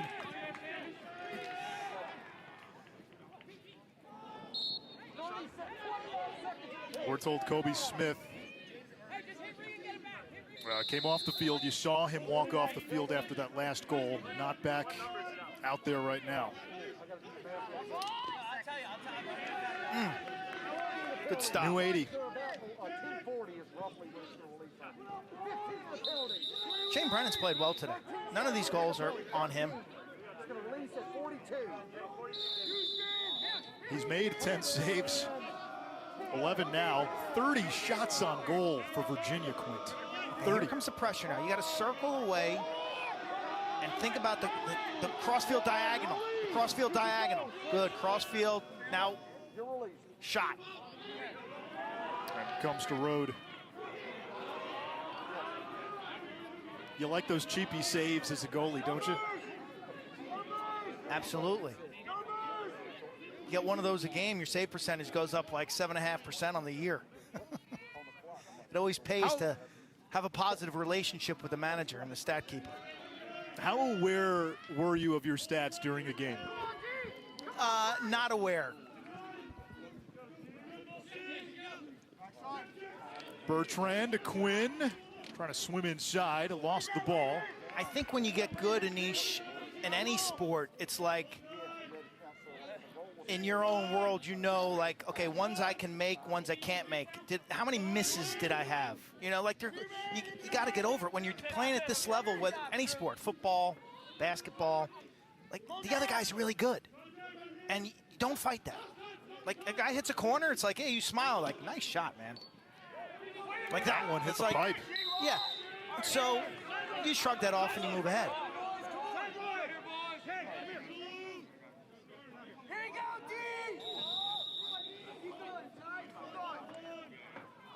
It's funny because you think you can make every play. But then when things don't go your way, you got to deal with it.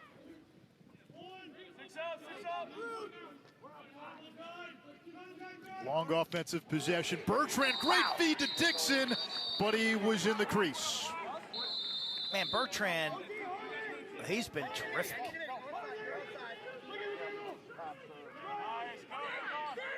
Again, if you're just joining us, Matt Moore, Virginia's best player, one of the best players in college lacrosse, unavailable today. Dox Aiken hasn't dented the box score. He's been limited. Ian Laviano scoreless.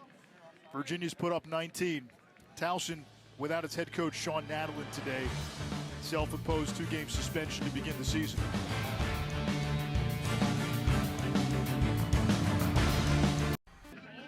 The ACC preseason poll. Syracuse 1, Duke 2, Virginia 3, Carolina 4, Notre Dame 5. In the right-hand column, their rank in the Inside Lacrosse preseason media poll. That says it all about what kind of league it's going to be. It's going to be a lot of fun calling ACC lacrosse in 2021. It is, and we can talk about it till we're blue in the face. Tomorrow you get to see North Carolina at 11 a.m. on ESPN U. You get to see Duke at 4 o'clock on the ACC Network against Romo. Yep. Robert Be Morris, interesting with the Ivy League. only 2 home games this year, by the way.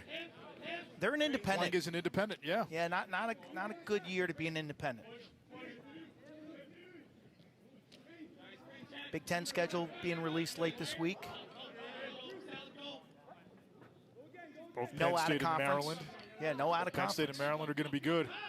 Okay, so what's the impact of no out of conference? Think about it. You come in 4th in that league. New goalie for Virginia's Bobby Gavin, the freshman. And Towson greets him with a goal.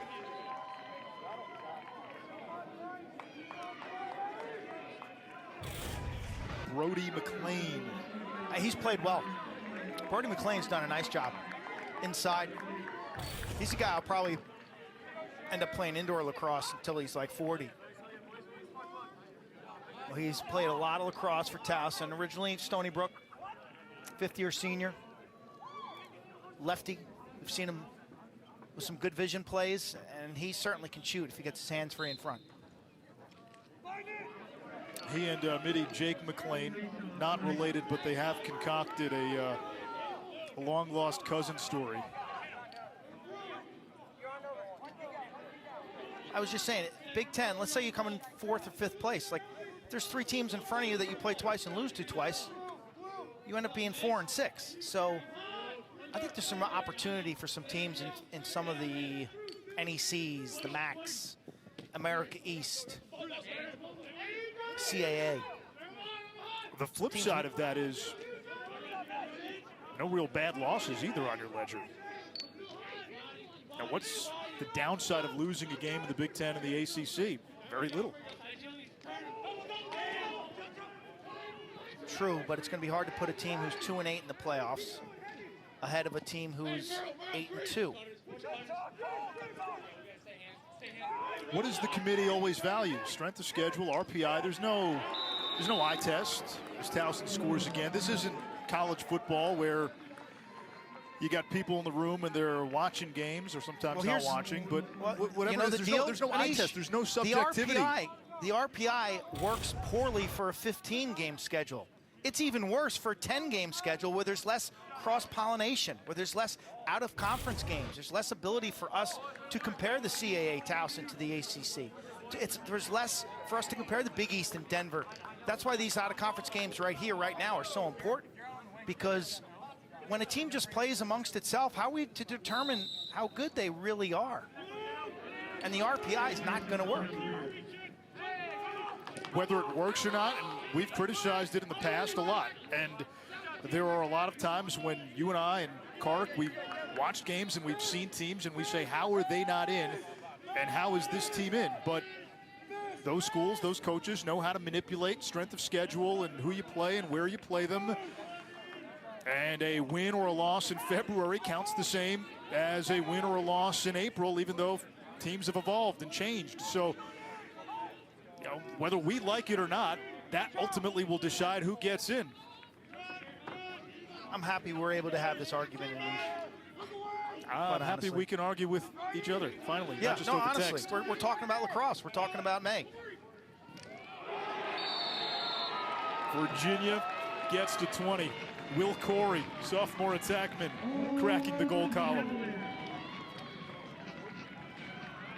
Charlottesville native gets a big applause here. Really friends and family only here at Klockner.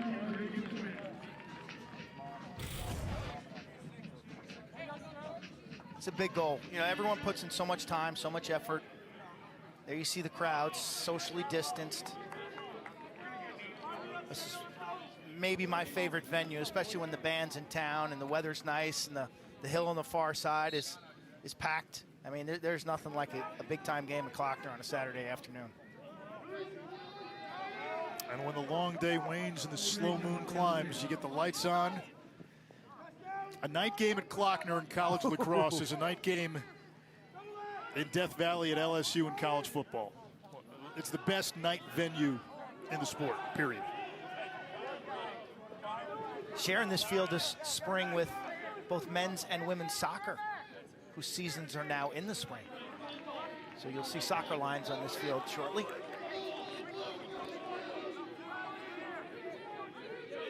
You played at Homewood. I'm curious. Klockner's your second favorite venue outside of where you played your college ball? A big game when they start stomping the metal stands here, and the brass ensemble and their band stands up and starts swaying back and forth after a goal. This place is awesome. Chaos in front of the cage. Towson in the crease. Look, the dome is the dome. But Duke's atmosphere can't touch this place. Carolina has never had that kind of following for their home games. A big game at Maryland. Needs to be a big game. They play in a giant, cavernous stadium. I was waiting for your Maryland Stadium rant. 5:02 in the fourth quarter in a 20-10 game. Tee it up, Quint. Is it a bingo box? I know that you live in Baltimore. You have for years said, why doesn't Maryland have a lacrosse stadium? Look, Loyola Stadium is awesome I too, love it. and their student body is the best in college lacrosse. And that all changes this year. This is Russ Marr, Virginia, just emptying its bench.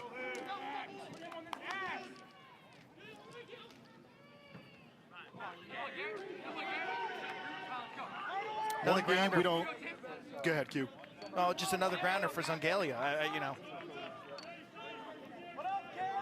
Russ DeLynn, our stats guru, has run out of space on his ground ball chart. I was about to say one game. Virginia's looked remarkable today.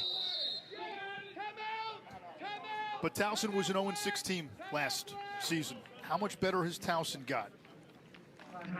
How good is Virginia? We know they're real good. We know everybody in the ACC is real good. It's February lacrosse, though. So that jump to conclusions, Matt, can sometimes be enticing.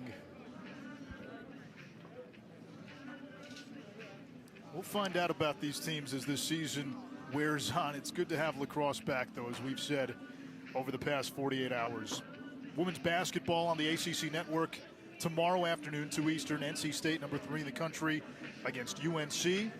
Wolfpack coming off that big win against number 1 Louisville on Monday. You know, when you look at February games in hindsight, Quint, what do they tell you? It's a look under the hood in terms of firepower. Okay, you know, I think the difference between Duke and Virginia, they're very similar in the firepower department. UVA is a little more further along in terms of playing together. You mentioned it, the continuity. You know, having Sowers and Brennan O'Neill and Aiden Denenza, Duke, they're new faces. So they're still trying to figure it out. Still trying to learn the system. This Virginia team, much like Carolina that you'll see tomorrow, they return whole, they return full. Their new parts remarkably fit in seamlessly. Look at Virginia's upcoming schedule. At Loyola, at Syracuse at the end of the month. They're still trying to find another game in there. Those are great non-conference games. Okay, Air Force beat Duke last year. High Point and Virginia.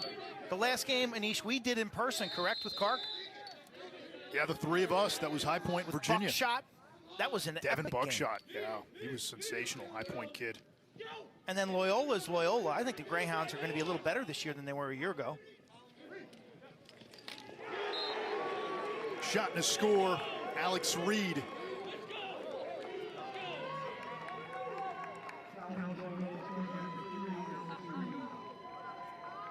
Now, Loyola last year had the double whammy. You lose Pat Spencer, and then Chase Scanlon transferred. The ability to dodge that wing approach. Fakes top side, he ducks underneath.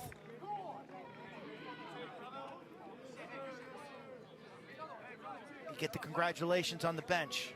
Towson making this a day trip. No hotel this year on the trip to Charlottesville. They got in a bus this morning, 695 down through DC, Route 66 to 29. Watch the cops on 29.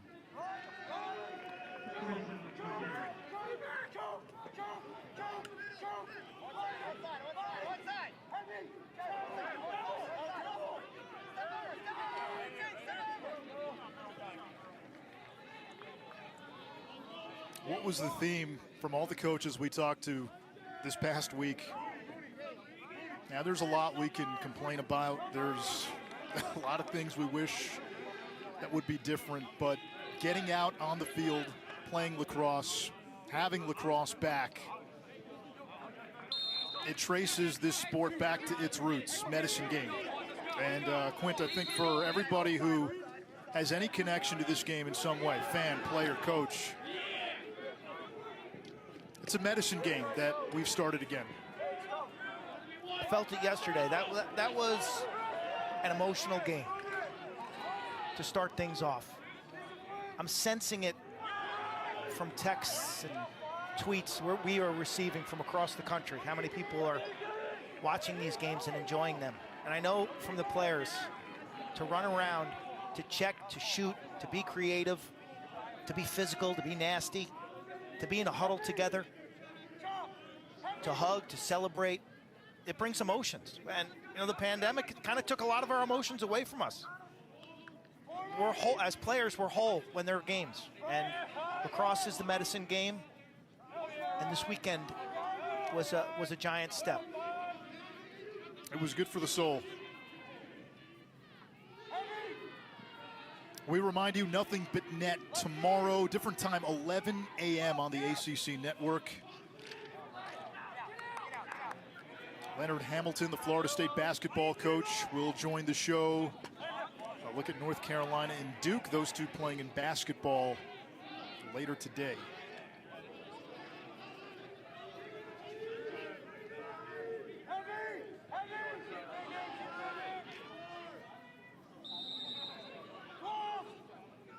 Three on the shot clock. Virginia will roll it into the corner. Oh, Anish, I want to send a shout out to Chris Bockley. Yes. We're watching Virginia Chris, star. rooting for him, yeah. I know the Cavaliers are too, as are so many of the alums and fans of the sport.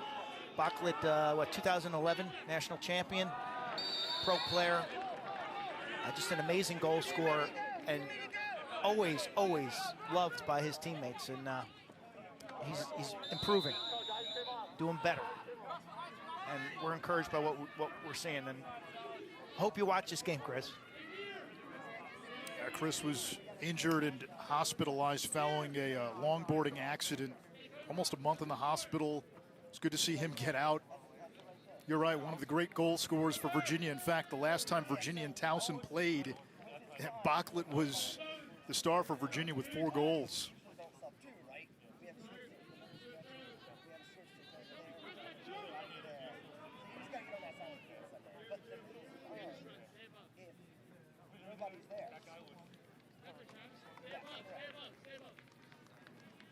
It's a good start. I think Lars Tiffany's going to like what he sees when he puts the tape in.